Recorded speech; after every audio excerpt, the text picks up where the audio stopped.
Hey guys, Bartell's Bookshelf here with my latest recent reads. Again, I know it's been a while. I've finished 5 books.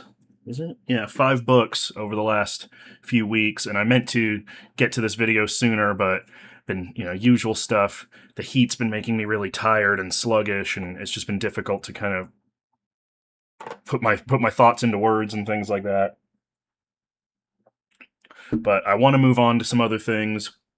And if I've got this little backlog of books to talk about, it's going to keep me from continuing because that's how my brain works. So let's get into it.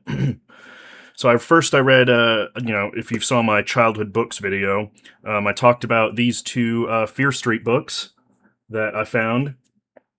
And I was kind of in the mood for them because I've been watching a lot of Cameron Chaney's videos, and he actually commented on that video, which I was very, very surprised and happy about. Thank you, Cameron, for watching it. I love all your videos. Great stuff. As I say, if you're into middle grade, children's horror and that type of thing, he's got you covered.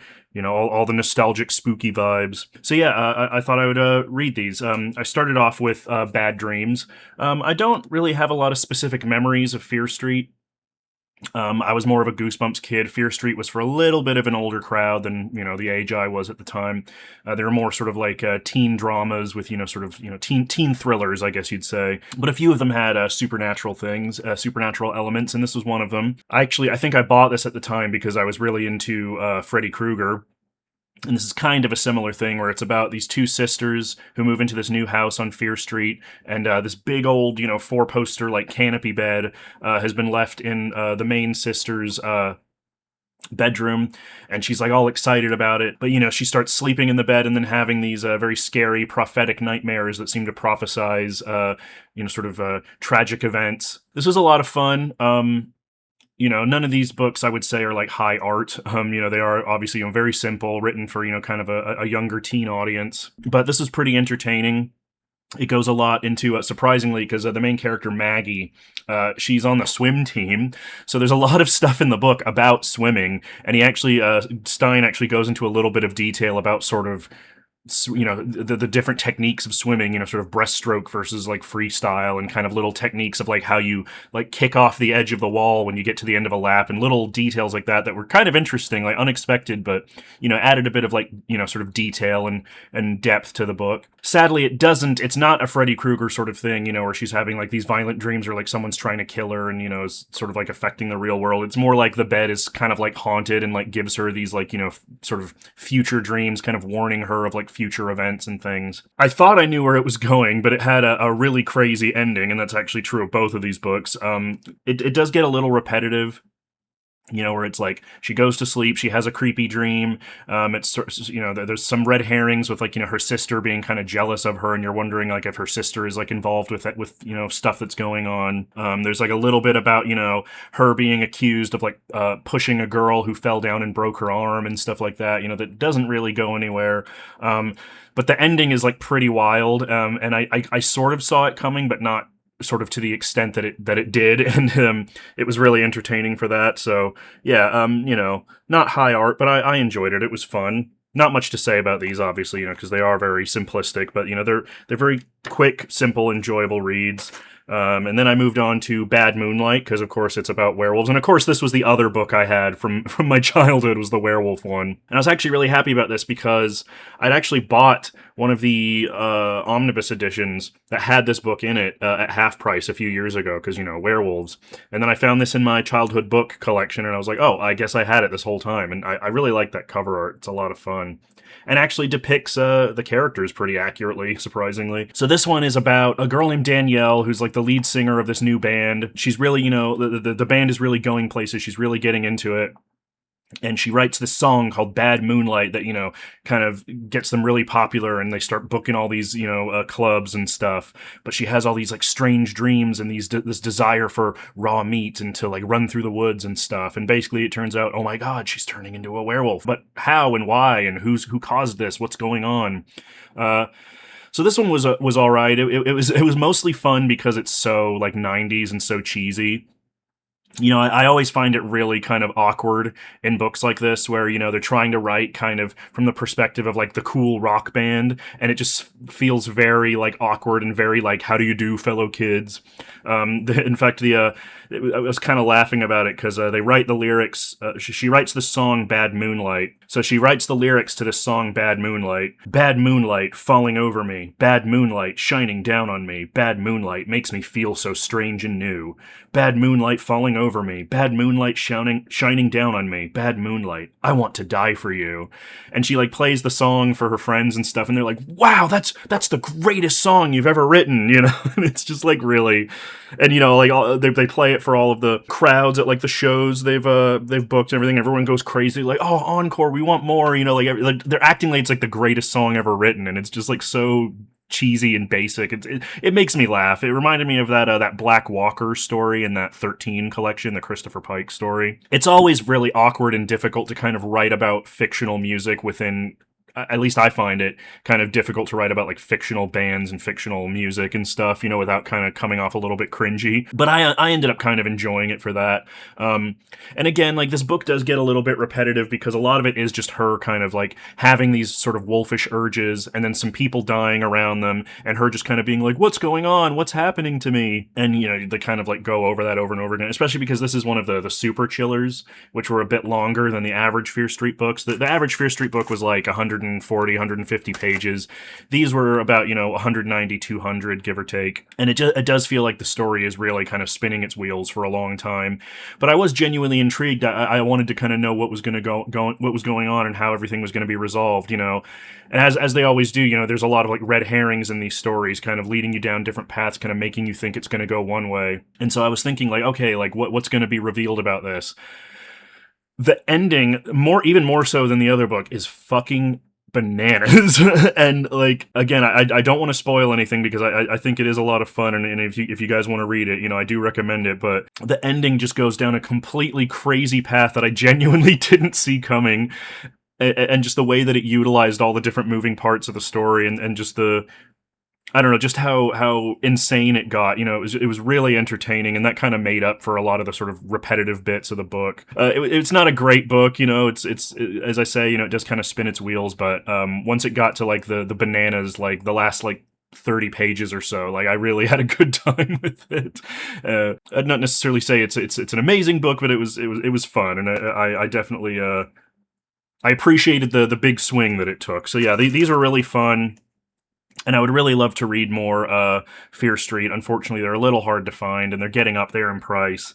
But I will keep an eye out, and if I can find more, then I will grab them. Because as I say, sometimes it's nice to just have a quick little, sort of kids book that you can kind of get through really quickly that kind of give you those spooky 90s kind of Halloween vibes. I don't know. It takes me back to my childhood. It makes me happy, and they're easy reads, which especially helps, in times like this where it's, the heat and everything, I'm feeling sluggish and tired and slumpy.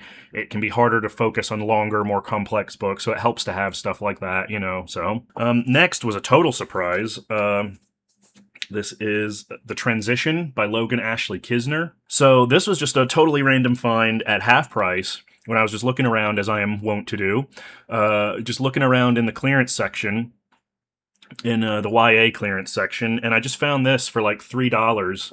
I saw the title, The Transition, and I'm sort of jokingly half thinking to myself, like, oh, what is this, like a trans horror novel? Take it out, and it turns out actually it is. It is a trans horror novel. And not only that, it's a trans werewolf horror novel.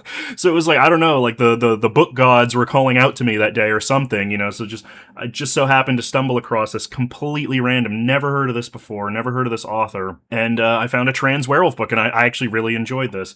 So this is about a young trans teen boy named Hunter.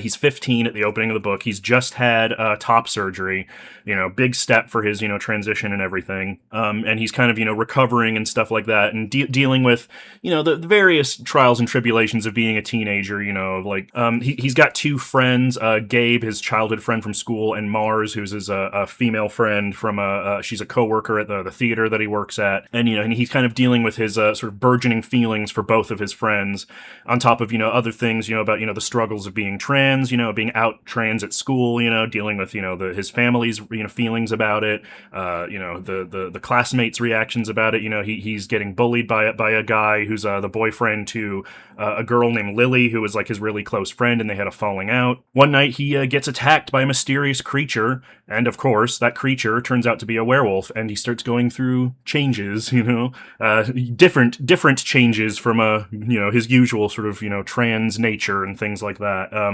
And he ends up teaming up with Gabe and Mars to defeat this creature and to sort of figure out what's wrong with him. I can't believe I've never read a trans werewolf novel before, but obviously, the iconography and everything, it fits so well, the themes of sort of body horror and physical transformation and kind of, being outside of yourself, the mind-body problem, that kind of thing, it all slips in very, very well. And, I mean, obviously, I'm not a trans person, but, I am part of the queer community. I have a lot of trans friends. I feel like I at least have a decent grasp of kind of what that experience feels like, and it felt very real to me. A lot of the things that the author wrote about in terms of the struggle of being trans, of not only being accepted by society, but kind of your own self-acceptance and kind of trying to get yourself to a point where you feel like the person your outside matches your inside, and just a lot of the very harrowing kind of emotional struggles of that,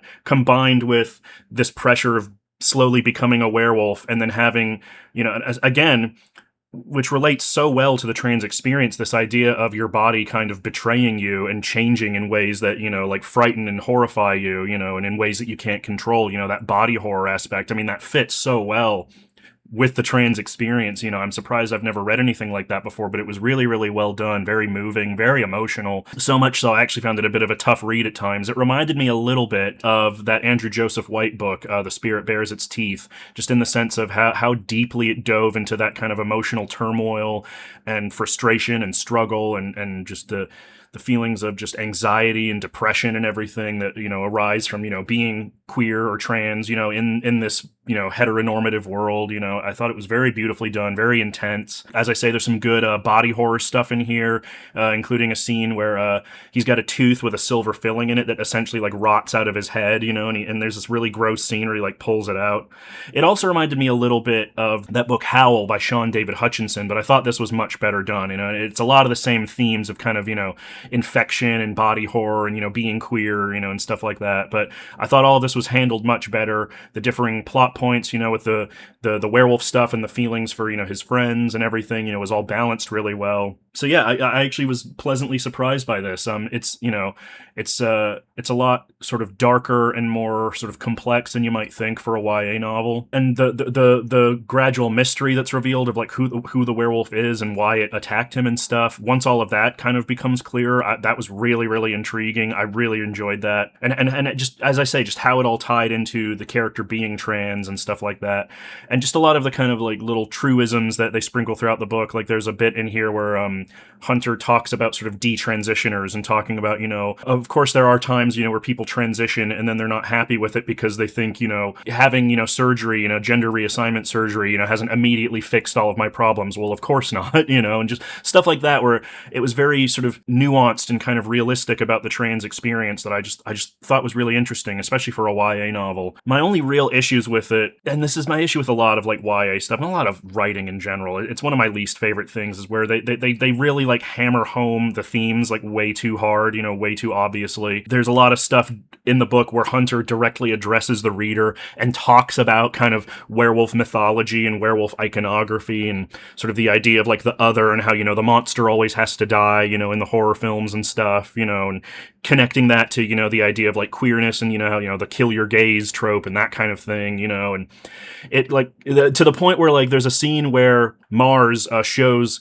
Hunter and Gabe the movie Ginger Snaps, and she gives this little diatribe about the movie Ginger Snaps where she's basically explaining how, it's the only really good female werewolf film, and talking about, it has all these themes of like, menstruation and, the menstrual cycle and puberty and everything, and it felt a little too on the nose for me, like it felt like that was kind of the author's mouthpiece, just kind of explaining all of these, underlying, subtextual things to the audience. And I don't know, it is a YA book, so maybe for younger readers, some people would need that. But I don't know, I really just don't like it when authors just straight out regurgitate the underlying subtext of their stories. I prefer to let things speak for themselves, especially, as a werewolf fan who's very intimately familiar with a lot of these stories and ideas and stuff. It was just like, all right, I get it, And personally, I would have liked it to go a little more into the werewolf stuff than it did. I mean, it does a little bit. There are, similar to Howl by Sean David Hutchinson, it's more kind of using the werewolfism as a jumping off point for kind of the body horror and stuff like that. But I would have liked a little more of that sense of like transformation and change and more wolfy stuff, really. But that's more just a personal preference. I like my werewolves to be up front and center, to be werewolves, to not be kind of disguised as something else. I mean, obviously, werewolves are subtextual. Every monster is, but I want a werewolf in my werewolf book, you know what I mean? And I can't really go into more detail without spoilers, but those were just kind of my own little nits about it. Overall, I think it was a really, really interesting, very, very powerfully written and very emotional YA novel, just very painful, emotionally speaking. And I think, I could see, a young queer, trans reader, finding this and really kind of taking a lot away from it, and especially with the way that it talks about a lot of these things very openly and honestly, a lot of these feelings. And, it even goes a little bit into like trans history, talking about, Brandon Tina and stuff like that, sort of previous queer, figures, in the past and everything, I think it's good to have that kind of reaching out, for younger readers to kind of introduce these ideas to them and hopefully kind of like guide them down on these journeys, of selfhood and discovery and things, So yeah, that was a very pleasant surprise. The author actually wrote another book called Old Wounds, which is another trans horror novel that I'd actually heard about before, but I didn't connect the two until I looked it up afterward. But I enjoyed this so much, I'm probably going to go back and give that a read, because, this was just a pleasant surprise, trans werewolves, wow, how have I not heard of that before? But yeah, that was great. Kind of funny, following up one werewolf book with another one. I mean, I'm very predictable, aren't I? But I love my werewolves. Next, I read The Cloud Roads by Martha Wells. This was one that I'd been kind of getting through for a long time, since March, actually. This was a recommendation from my good friend Plot Twist. I'll link her channel. She read this book a while ago and really, really liked it, and had been urging me to read it for a long time. And I started it in March, but March was very busy for me with Aaron's friends coming over and me and my mom's birthday and everything, and I got distracted by other reads as the time went on, so it took me a while to get back to it. But yeah, this was fun. I enjoyed it. But this basically takes place in a secondary fantasy world, completely divorced from our reality. About this guy named Moon. Basically, every character in this world is non-human. They're humanoid, but like they don't look like us. They've got, some of them have like green skin, blue skin. Some of them have scales. Some of them have claws. There's like big hairy like tusked people.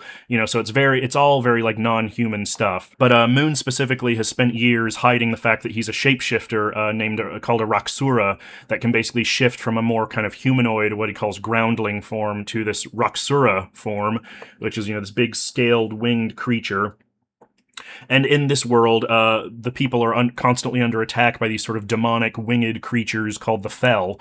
And over the years, he's been kind of kicked out of various places once it's been discovered what he is, and people kind of associate him with the Fel and stuff like that, and he gets chased out of places and things like that. And then one day, he gets rescued by another creature who looks like him, who's this big old guy named Stone, who basically tells him, hey, you're one of us, you're a Raksura, and brings him into the world of the Raksura, who are these group of, sort of sky-dwelling, arboreal sort of beings, who live in clutches and, sort of very sort of scattershot kind of kingdoms and groupings and stuff. And he ends up getting pulled into this sort of river valley kingdom, and ends up both kind of trying to learn more about his own past and kind of who he is and his culture and things like that, and also dealing with the issues of this community who are under attack by the Fel, and who are also kind of very splintered and fractured because they've had trouble producing offspring. So it's this very kind of slow death of this community, from both within and without, and kind of how Moon deals with that. So yeah, this is a really interesting book. I must admit, I did struggle with it a lot because, as I often struggle with a lot of genre fiction, and especially kind of high fantasy, there's a lot of proper nouns, there's a lot of terms, there's a lot of names that are difficult to remember, especially because in this society, a lot of the Raksura have names like, bell, chime, flower, and at a certain point, it was a little difficult for me to kind of tell everyone apart. And there's just a lot of sort of history and lore to kind of like catch up on, and Martha Wells does not. There's a few sort of expository scenes which make sense because, they're introducing it to Moon, but she really doesn't like hold your hand through a lot of it, so it took me a little bit to really kind of get on its wavelength. But when I did, it was really entertaining. It's just really, it's just a very interesting world. It's kind of vaguely medieval, lots of like sort of nomadic tribes and things, but and with some like more sort of affluent kingdoms and stuff. The culture of the Raksura is very interesting. It's very sort of not polyamorous exactly, but there is this kind of like free love kind of aspect to it. And homosexuality seems to be a very kind of accepted part of the society. In fact, there's a funny joke where Stone, this big burly old guy, scarred old guy, so daddy alert. But he rescues Moon, and Moon kind of is like, like I'm not gonna sleep with you, like in repayment for this, and Moon says, like easy kid, I've got scars older than he's like I've got grandkids older than you. There's just a lot of stuff like that, and like with the way that the queens kind of the queens in this world, they have consorts which are Raksura that are able to breed with queens and get have children and stuff, and then but then the queens are also allowed to kind of just have like little sort of playthings, like and stuff like that, sort of harems and such, so there is this kind of like freewheeling sort of sexuality to it that was really interesting. I always enjoy stories with non-human characters, and once it really gets into things with the Fell and kind of what's going on with the River Society and kind of all the things they're going through, it gets really, really intriguing. The action scenes are really well done. They're very clear-eyed and concise, very easy to keep track of everyone and how everything fits together, very exciting. There's actually a scene towards the end of the book where there's a big siege where they have to like sneak in and take out a bunch of Fell, and that's like a really big battle scene that was really, really exciting. And also, I just enjoy sort of cultural differences and strife and things like that. But I will say, like, I liked it, but I didn't love it, and I'm not exactly sure why. Because as I say, there were a lot of stuff that I really enjoyed about it. The world, the characters. I think the main thing for me was that while it was good, it never quite like hit that plateau for me. The characters are interesting, but not like exceptional. The dialogue is good, but it's not sparkling, But when it comes to kind of the main sort of group of, Moon and Stone and the Queen Pearl and the other Queen Jade, sort of the main grouping as they sort of get to know each other, that was all really interesting. I don't know, it never quite leapt off the page for me. I don't really know why. I just really, it was a bit of a struggle, but I did enjoy it. I would be interested in reading the sequel. I think there's 5 books, I believe, and some collections of short stories. I would be really interested in reading the sequels, especially because a lot of the stuff that is revealed in this book I thought was really intriguing and kind of I would be very interested to see how that develops. And I'd also be interested to see if it gets any gayer. There's little like references here and there, to like, men sleeping together and all that sort of stuff. As I say, there's a very kind of like freewheeling sexuality to the book, but no, explicit sort of gay themes or characters as far as I could tell. But I would be interested to read more of it. And I did just find the world very intriguing. I do get a little tired of reading about, sort of humans all the time, very refreshing and interesting. And of course, I enjoy stuff about shapeshifters and outcasts of society and things like that. So yeah, I would be interested to read more. I liked it, but I didn't love it. And so, yeah. Sorry, Nakia, but I am glad I read it, and thank you for recommending it. Finally, it is the tail end of July when I'm filming this, so I'm almost late, but I wanted to get this in. It is Private Eye July, created by Mystery and Mayhem, who I'll link in the description. He's a great booktuber. But I wanted to at least, for these reading events, it's hard for me to really go all in like I used to, just with, I've just been very slumpy. It's very difficult to kind of be like, okay, I'm going to read like X amount of books and I'm going to follow all the prompts and things. But I try to, at least when I can, get one book in, to kind of fit things into that, reading event. So I went with this. This is God Save the Child by Robert B. Parker. This is part of the Spenser series, which I'm vaguely familiar with because of the TV show Spenser for Hire, which his partner Hawk in that was played by Avery Brooks, who played Captain Sisko in DS9. So that's my main point of reference for it. I'd heard a lot about the Spenser Spenser novels, and I actually had a good chunk of these sitting on my shelf from when I bought them at a library sale a few years ago. So I was like, perfect, that works out. And I picked this one because the books I had were all kind of in a random order, but this is the second book in the series. So I was like, all right, I'll just start with the earliest one and see how it goes.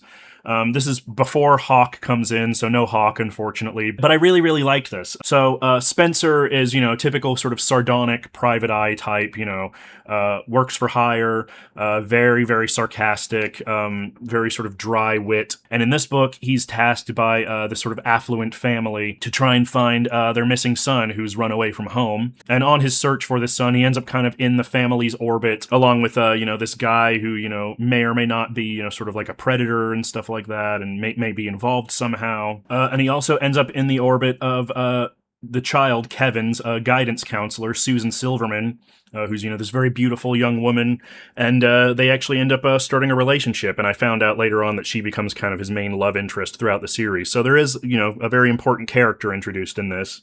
Hawk doesn't show up until the fourth book, but yeah, I really, really enjoyed this. It's the thing that I really like about a lot of sort of detective and sort of mystery type novels, crime fiction, where it's not necessarily so much about the mystery, I'm not so interested in the mechanics of the crime and like who did it and, all that stuff.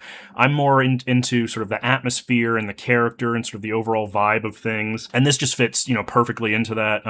As I say, Spenser is just such a sarcastic asshole. To the point where, I was actually the thing that surprised me the most about this book, because from the cover and the premise, about like a kidnapped child, you think it might be like pretty dark and serious, and there's like serious moments, there is a murder and stuff like that, but this book is really funny, and that was the thing that really surprised me about it. Parker is like such a sarcastic dickhead to everybody throughout the entire book, like to the point where it like frequently gets him in trouble because he can't keep his mouth shut. Where he says the wrong thing to the wrong person, and he ends up like shutting himself out or like getting into a fight or just pissing people off, annoying everybody. To the point where it's almost like a straight up comedy at times. Like there's a whole sequence where Kevin's mother, she hires him as her personal bodyguard because she's very over dramatic and very terrified of like someone attacking her. And he ends up spending the night at her house at like this big house party where she gets like drunker and drunker, and he just gets like more and more miserable and just like really doesn't want to be there, surrounded by all these kind of like affluent, sort of blue-blooded, sort of holier than thou type, rich people. And he's just like, God, this fucking sucks. And he's just like being a fucking prick to everybody, and it's just so entertaining. There was this one bit that really got me that I want to share. "My God, Spenser, you're a big handsome brute," she said, and leaned against me with her right arm around me. I said, "You're really into words, aren't you?" "He's my bodyguard," Marge Bartlett said to a woman with bags under her eyes and a pouty mouth. "Don't you think I ought to keep my body very close to him so he can guard it?" She made snuggling motions at me. Pressed against me, she felt tightly cased and ready to burst, like a knockwurst. The woman with the baggy eyes said, "Someone should guard your body, sweetie, that's for sure." I said, "You're leaning on my gun arm." She put her mouth up close to my ear and said, "I could lean on something else if you were nice." "It wouldn't carry the weight," I said. "You're awful," she said, and stepped away from me. I said, "All us big handsome brutes are like that." Baggy Eyes snickered, and Marge Bartlett spotted Mr. Confidence across the kitchen and went after him. "Are you really a bodyguard?" Baggy Eyes said. "Yup." "Do you have a gun?" "No," I said. "I have this mysterious power I acquired in the Orient to cloud men's minds so they cannot see me." that made me laugh. That got me pretty good. And yeah, the whole book is like that. He's just such a sarcastic piece of shit, just sardonic and just over everything, like you get the sense that he doesn't even really like, he enjoys being a detective, but it's like dealing with the people, like he's very kind of misanthropic and just sarcastic about everything. The whole book is just loaded with personality like that. It's that classic, because Chandler, Philip Marlowe and stuff, he was always very like sardonic and sarcastic and stuff, but this is like turned up to 11. Like he doesn't have time for anybody, and it's just so entertaining to read. And it also makes the relationship between him and Susan very interesting and very very, very sort of charged, because he meets a woman who can kind of match him, with sort of trading, barbed witticisms and sort of, there's a lot of moments in the book, especially during that party scene when he invites her over, and they're both kind of just like looking over at each other like, can you believe this shit, like sort of a partner in crime type thing, and then that sort of dynamic is really, really fun to read. I really enjoyed that. It's interesting, he's very like old fashioned. He's always making like I had to Google this throughout the book because he's always making references to old like jazz and like big band people and stuff like that, or like old like 40s, 50s comedians and things, that I had no frame of reference for, and these books were, at least these early ones, were written in the 70s. So it was very interesting, kind of this man out of time almost, done with the world around him and everything. And as I say, there's a lot of sort of satirical stuff about, with Kevin's rich family and sort of being disconnected from, reality and things like that. I was getting a little bit nervous early on because the book mentions a sexual predator masquerading as a hero. And him and Susan have this chat about Kevin, maybe, going homosexual and stuff like that. And I was without, I don't want to go into spoilers or anything, but Kevin is very connected to this predator. And I was very, very worried that they were going to be conflating being a sexual predator with being gay. So I was kind of like on tenterhooks the whole time, reading this. And I was like, oh God, please don't screw this up, But thankfully, they don't. They do make it very clear that they are not conflating gayness with, sexual predators and things like that. In fact, there's actually a scene that was very, very shocking and surprising in a good way to me. Very, very a welcome surprise where he finds out that this predator guy is gay, and he ends up going to a gay friend of his who's a fashion photographer, and he ends up asking him for information about this guy, kind of seeing if he knows him and what he can learn and everything. And it's presented very matter of factly. They don't kind of he's not like, ooh, gross, he's very like he's very at ease and very comfortable with his gay friend. In fact, they actually trade a few sort of like barbs together, a few witticisms, and they even actually kind of like jokingly flirt a little bit, which was actually really, really cool. And like Spenser, he treats his gay friend the same way he treats all of his other friends. He's a sarcastic piece of shit, but he's like that to everybody. It's just very like presented matter of factly. They don't make a big deal out of it. And then later on, he goes to this gay bar to try and, scope out this guy that he's trying to track down. And again, he's just very cool about it. He kind of just like puts on his sunglasses and posts up by the bar with a beer as he waits. He gets flirted with by this older gay guy. And once again, he rejects him, but in his usual sarcastic Spenser way. They didn't do the whole, gay panic thing where he like gets violent and angry, That was considering, especially this book is from 1974. That was like a really pleasant surprise to me. I really enjoyed that, and I actually really liked the dynamic between him and his gay friend. And I wanted more of him. I don't know if he shows up in any of the other books, but his name is Race, and they have this joke about there's no way your name is not really Race. Nobody's named Race. They just have a great dynamic in this one. It's one scene together, but it's just such a great little moment, that I wanted more of them. And so I looked it up afterward, and at least from what I could tell, or from what I could, find, Robert Parker's sons were both gay, actually.